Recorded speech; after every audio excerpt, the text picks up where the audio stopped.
So at 3 o'clock this morning in Islamabad, 21 hours of face-to-face negotiations just completely collapsed. Yeah, totally fell apart. The U.S. delegation is gone. There is no deal with Iran. And starting tomorrow, April 13th, the U.S. Central Command is implementing a total naval blockade on all Iranian ports. Right. No ships in, no ships out. Exactly. No. Welcome to the Deep Dive.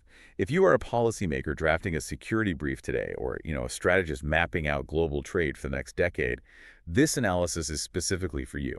Because we really need to look past just the immediate shock of tomorrow's blockade. Right. Our mission today is to examine the underlying first principles of energy, wealth, and power hidden in this crisis.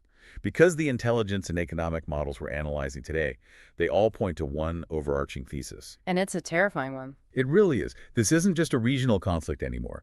What we are watching is the activation of this structural thermodynamic energy pump, a system that's deliberately calibrated to drain industrial wealth from traditional U.S. allies in Eurasia and funnel it straight to North America. Which is wild when you think about the scale of the physical disruptions starting tomorrow. I mean, paralyzing the Strait of Hormuz means the immediate sequestration of roughly 20% of the world's daily oil supply. And a massive chunk of liquefied natural gas, too. Exactly. So the U.S. is basically saying it's perfectly willing to let the most critical energy choke point on the planet shut down. Okay, let's unpack this, because that's the friction point we have to interrogate first. The global economy runs on the oil flowing through that strait. If Washington is supposed to be the guarantor of open global sea lanes, a blockade makes zero sense. Right, unless keeping the sea lanes open for everyone is no longer the actual goal. Right, so what is the goal then? Well, the sources classify the shift in doctrine as energy statecraft. Washington is essentially presenting this binary ultimatum to highly energy-dependent allies. We're talking about manufacturing powerhouses here, like Japan and South Korea. Exactly. The mandate is basically, look, you either independently deploy your own naval assets to the Persian Gulf to secure your own supply lines, or you fundamentally pivot your supply chains and start buying American energy. So it's a buy American ultimatum enforced by a blockade. But let's look at the physical mechanics of that pivot, because you can't just change where a whole country gets its oil overnight. No, absolutely not. The physical constraints are severe. I mean, Japan relies on imports for 87% of its energy, right? Yeah, and South Korea is right there at 81%, and the vast majority of that is Middle Eastern crude. Which creates this massive physical bottleneck because of the chemical composition. It's like being forced to buy premium gas for a car that is specifically tuned for diesel. That's a great analogy. Right after someone slashes the tires at your usual gas station. Exactly. Because Middle Eastern crude is mostly medium to heavy and sour, meaning it has a really high sulfur content. Right. And over the last 40 years, refineries in Asia have spent billions building out cracking infrastructure, like specific coking units, just to process that exact chemical profile. But the oil surging out of the U.S. from the shale boom is completely different. Completely different. It's light and sweet. So if Japan and Korea just dump light, sweet American crude into refineries built for heavy sour crude, they face massive operational inefficiencies. So how do they fix that mismatch? And more importantly, who pays for it? Well, retooling those facilities requires multi-billion-dollar, multi-year capital investments.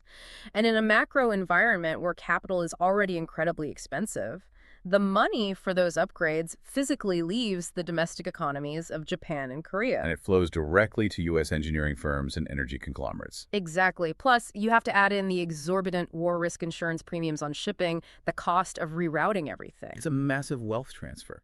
It is. The industrial profit margins of allied nations just evaporate, and they're collected as a form of geopolitical rent by North American energy providers. Which brings us back to that premise of the energy pump. Because for this extraction of wealth to keep working, the Middle East basically has to remain deeply unstable. Right. If the region stabilizes and that heavy, sour crude flows freely again, the U.S. loses all that financial leverage over these middle powers. So what does this mean for the region itself? Are we ever going back to normal? The data says a return to normal is highly improbable. The sources basically view this as the final violent dissolution of the 1916 Sykes-Picot borders. So the old nation-state borders are just collapsing. Yeah, the states that traditionally secured local infrastructure are fracturing into this patchwork of competing tribes, clans, and local militias. It's locking into a prolonged war of attrition. And you can see how fragile it is. I mean, Yeah. look at that illusory 2-week ceasefire we just had before Islamabad collapsed. It wasn't much of a ceasefire at all. Not at all. Yeah. Israel explicitly kept up strikes in Lebanon. And I think one of the most wild details from the sources was that Iranian forces actually reported losing track of the specific coordinates for the sea mines they laid in the strait. Yeah, which is terrifying. You can't secure a commercial waterway when the people laying the explosives don't even have the command and control to find them again. Exactly. But let's trace this localized chaos to the broader global chessboard. If the U.S. is trying to manage this fragmentation, it requires a massive amount of military resources. And what's fascinating here is how that tactical fallout creates this severe strategic overstretch for the U.S. Right, because you only have so many carrier strike groups. Exactly. High-end, low-density assets, especially Patriot missile defense batteries, are being rapidly diverted from Eastern Europe and the Indo-Pacific just to manage containment in the Gulf. Which inadvertently gives Russia huge strategic breathing room in its own theaters. Geopolitics is a closed system. If you concentrate massive force in one node, you mandate a vulnerability in another. Absolutely. But, the military deployments, that's really only half of tomorrow's blockade. The physical chokehold on the ships is almost secondary to the chokehold on the money used to clear those shipments. Yes, the currency dynamic is where the real long-term structural risks to the global financial system come into play. Right. Before the talks collapsed, we saw Iranian forces intercepting commercial vessels and demanding a $2 million transit toll just across the strait. But the crazy part was they demanded it be paid exclusively in Chinese renminbi. In RMB, exactly. Which is a calculated provocation. But I have to push back on the U.S. response here. If the U.S. dollar is as omnipotent as traditional models suggest, why does Washington need to deploy an entire naval fleet to stop an RMB transaction? That's a great question. Doesn't relying on hard military power to enforce a currency dispute inherently prove that the dollar's financial dominance is actually weakening? It absolutely validates that pushback. And that's the core of the petrodollar war theory. The U.S. isn't just protecting maritime commerce. They are weaponizing the physical waterways to enforce geopolitical compliance with the U.S. dollar and the SWIFT messaging system. Because SWIFT gives them visibility. Exactly. When a trade settles in dollars through SWIFT, it touches Western correspondent banks. The U.S. Treasury can see it, audit it, and most importantly, freeze it. That's the whole foundation of the U.S. sanctions architecture. Right. But if a shipping company pays a multi-million-dollar energy toll using China's cross-border interbank payment system, CIPS, it clears directly in onshore yuan. It totally circumvents the Western banks. It blinds the U.S. Treasury. So if that's allowed to scale in the most vital energy corridor on Earth, it proves major energy trades can happen entirely outside U.S. jurisdiction. So the blockade tomorrow is Washington physically slamming the door on that alternative financial system. Yes, but by applying that level of hard force, they might actually be accelerating the fracture. We're looking at a violent bifurcation of the global payment system. Creating permanent fissures in international trade. Exactly. It's splitting into two tracks. You have the traditional dollar hegemony track enforced by the U.S. military, and then this accelerated de-dollarization track. Which is integrating local currency swaps, CIPS, Russia's SPFS, and even crypto assets to settle trades invisibly. Right. And when you cleave the global supply chain into competing currency zones like that, you introduce massive friction. And friction means inflation. Which brings us to the macroeconomic impact. When you blockade a choke point and oil spikes over $120 a barrel, you trigger cost-push stagflation. Which central banks cannot fix. Right, because this isn't demand pull inflation where people are just spending too much money. Exactly. Raising interest rates doesn't clear sea mines from the Strait of Hormuz. It just makes borrowing impossibly expensive for manufacturing sectors that are already choking on doubled energy costs. So you get economic stagnation paired with persistent inflation. The sources actually highlighted a specific model from the Australian Treasury about this. Oh, the GDP impact model. Yeah. Australia imports 90% of its refined fuel. Their model shows that if oil stays at $120, Australia loses 0.6% of its entire GDP by 2027. That's massive. It's 16.5 billion Australian dollars just evaporated from their economy. But as we established earlier, that wealth doesn't just disappear. No, it physically exits their domestic investment pool. It goes to foreign freight insurers for war risk premiums, logistics firms, and ultimately North American energy exporters. Which completely guts the manufacturing competitiveness of highly dependent economies like Japan and Korea. Because their entire economic model relies on importing cheap energy, adding value through advanced manufacturing, and exporting the finished goods. When energy costs double, that global pricing advantage is just gone. Now, it's interesting to contrast how different countries handle this, because both Japan and China are highly reliant on Middle Eastern energy. China's at what, roughly 78% dependency? Yeah, exactly. But the models show their economic resilience is totally different right now. Yeah. Because China actually has a unique macroeconomic buffer at this specific moment, they're managing strong deflationary pressures internally. Right, so their pricing structures have slack. Exactly. They can absorb a massive external supply shock without immediately triggering consumer panic. Right. Plus, strategically, Beijing actually benefits here. Because of the petroleum. Right. Mhm. As the U.S. aggressively weaponizes dollar clearing in the Gulf, oil-producing nations are highly incentivized to adopt the petroleum just to ensure their exports can actually clear without getting sanctioned. Wow. While Japan, on the other hand, just absorbs the full brunt of the cost-push inflation, currency depreciation, and the total loss of their industrial profit margins.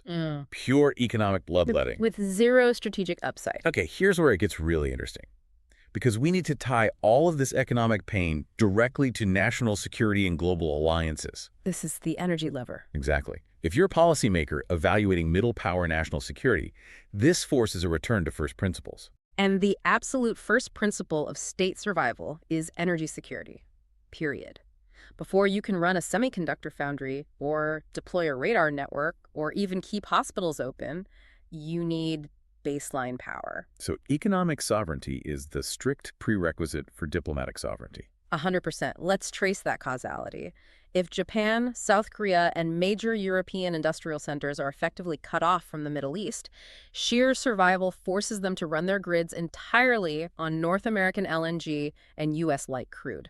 And once that physical dependency is locked in, Washington has total leverage. Total leverage. These traditional allies go from being independent strategic partners to being captive markets. Right. So imagine a highly dependent middle power wants to pursue some independent diplomacy. Like, say they want to negotiate a bilateral tech transfer with Beijing. Or they just want to vote against a U.S.-sponsored resolution at the UN. The U.S. wouldn't even need to issue a formal diplomatic threat, would they? It wouldn't have to. The implicit understanding that a fleet of LNG tankers might just, experience unexpected delays during a harsh winter. That's enough to force the vote. Exactly. A middle power literally cannot afford to vote against the country that single-handedly prevents its domestic power grid from shutting down. It thoroughly compromises their sovereignty. Which paints a really stark picture of the new global reality. We are not going back to globalized free trade. We are transitioning into two competing, energy-dependent currency zones. Walled garden economy. Maintained by military force. Yes.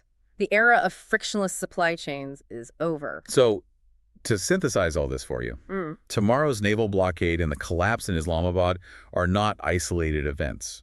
The Middle East is functioning as a thermodynamic energy pump. By weaponizing regional instability and using the dollar to enforce physical energy routes, the system is actively draining the industrial wealth of Eurasia. Through inflation, war premiums, forced energy transitions. Exactly. And all that wealth is being repurposed to refuel a strategically overextended America, effectively turning traditional allies into captive markets. And, we should remind our listeners that we are just impartially unpacking the structural forces from these intelligence models. We aren't taking a political side here. Absolutely. We're just reporting the math of the models. But the mechanics of this wealth transfer really leave strategists with a provocative final question as this blockade goes into effect tomorrow. Let's hear it.